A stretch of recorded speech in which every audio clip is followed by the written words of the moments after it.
Salve to discipuli. This is the stage 28 lesson on accusative and ablatives without prepositions. First, we're going to talk about time. There are a couple different ways we can express time. The ablative will express time when. So this is talking about the location in time. Nona hora ad aulam venit. He came to the palace at the 9th hour. So this is telling you exactly when in time he came to the palace. Decimo die descessit. He left on the 10th day. On the 10th day is telling you exactly when in time he left. Accusatives are a little different. They talk about duration or the extent of time. So multos annos hic habito. I lived here for many years. It's telling you the extent, how long throughout time this happened. Duas horas laborabant. They worked for 2 hours. Again, it's telling you the extent or the duration of time that something happened. If you think about it, it makes sense according to what we have seen most often with accusatives and ablatives. Not always, but oftentimes the ablative is telling you when or where something happened. There's no motion going on. The accusative, though, oftentimes does have motion. So this is showing you how long throughout time something happened. There is motion involved. All right, let's go ahead and do some practice. Copy down these sentences. Circle the ablative or accusative of time. Underline any modifiers and draw arrows to their antecedents. Put prepositions around prep phrases. Parentheses around prep phrases. Label every verb, infinitive, so on and so forth, and write out your translation. Okay, so hospites tres horas cenabat. Tres is an adjective modifying horas. These are accusative, so it's showing you the extent of time. Nominative subject, our verb, so the guests were dining for 3 hours. It tells us the extent of time, how long they were dining for. Quarto die revenit rex, so the 4th day, they're both ablative, so it's telling us exactly when something happened, not for how long, but when. So we've got our nominative subject, we've got our verb, the king returned on the 4th day.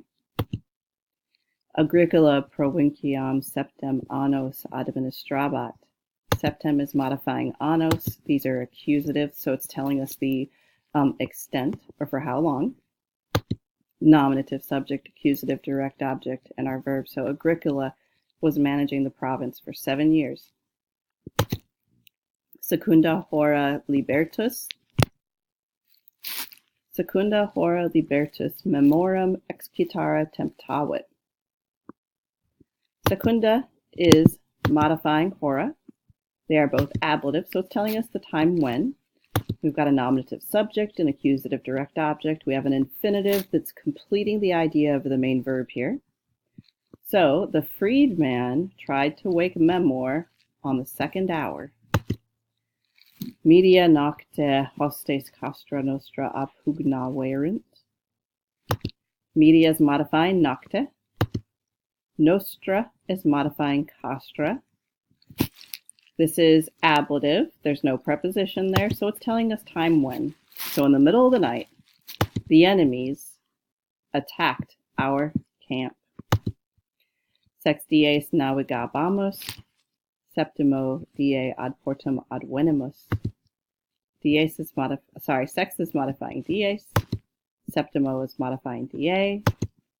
This right here is accusative, so it's telling us for how long. This right here is ablative, so it's telling us when. This is a verb, no nominative, but we know that the subject is we because of the mus. Same over here. And then we've got a prep phrase. So for 6 days we were sailing.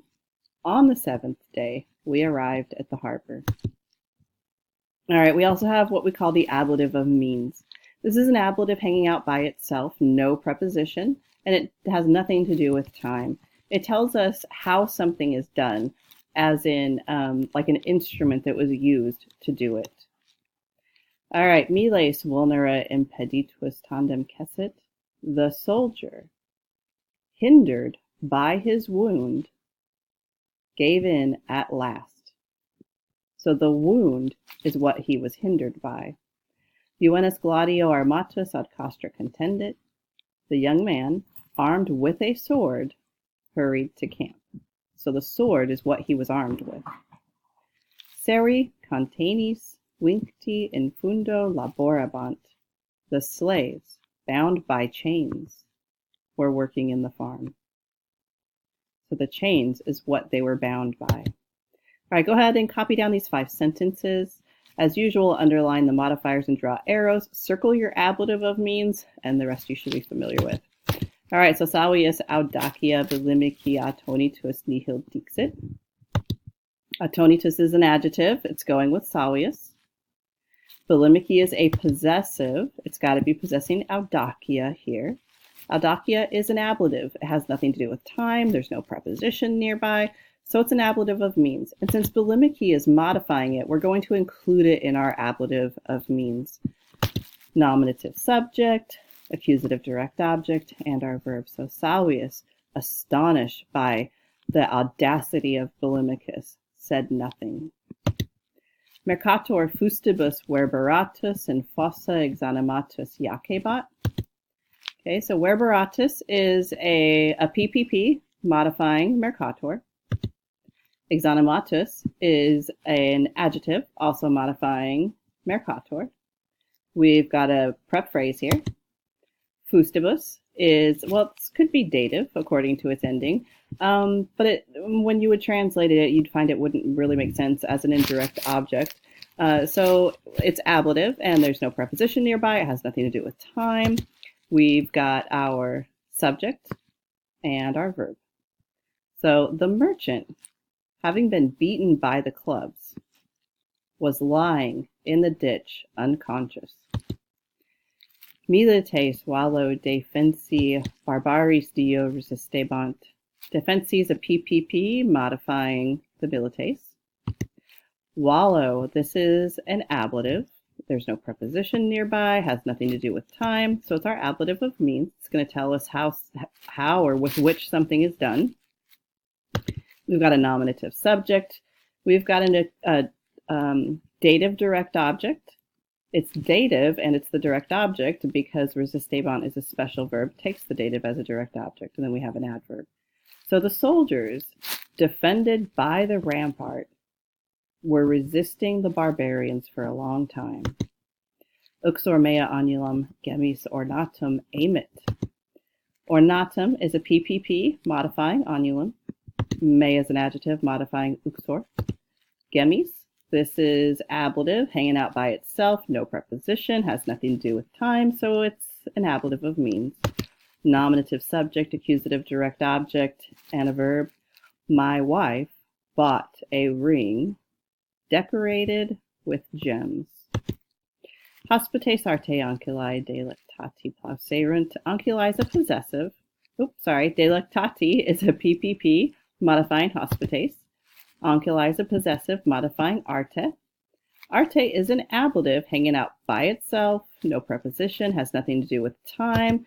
So it's an ablative of means, and we're going to include anculae with that because it's anculae is modifying it. We've got a nominative subject and our verb. The guests, having been pleased by the slave girl's skill, applauded. All right, remember, if you've got an ablative of time, it's expressing when. It's that location in time. If you have an accusative of time, it expresses duration or extent. So it's how much time did it travel through. An ablative by itself that has nothing to do with time expresses a means or how something is done. Quale discipuli.